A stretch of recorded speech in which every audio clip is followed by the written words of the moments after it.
there's a myth that the Communist Party, there was like a top-down, like, here's an order, you have to go do it, sort of a thing, atmosphere.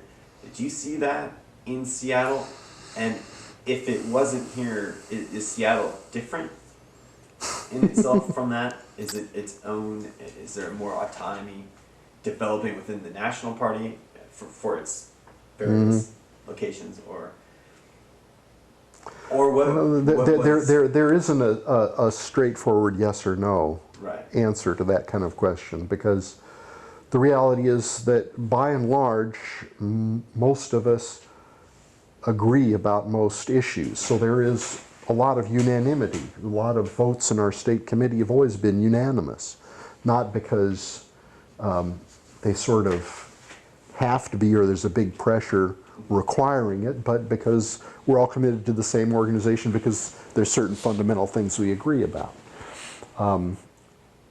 There have been times and individuals with whom I've, sort of felt the heavy thumb of leadership coming down on a particular issue. But by and large, here in this state, it hasn't been as big an issue, I think, as it was nationally.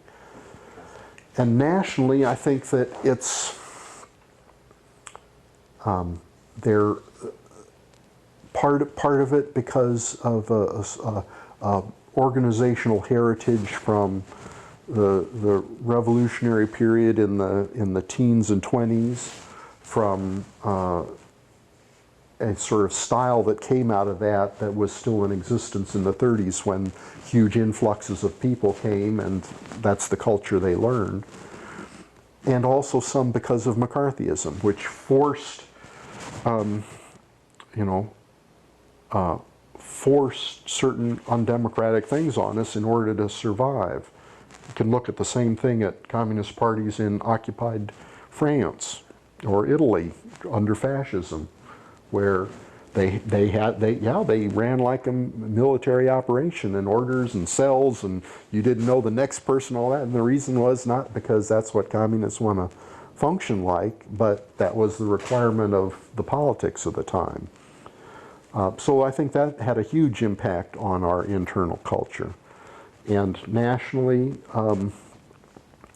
I think there's both been lots of room for argument and discussion, and there's been a heavy hand, both.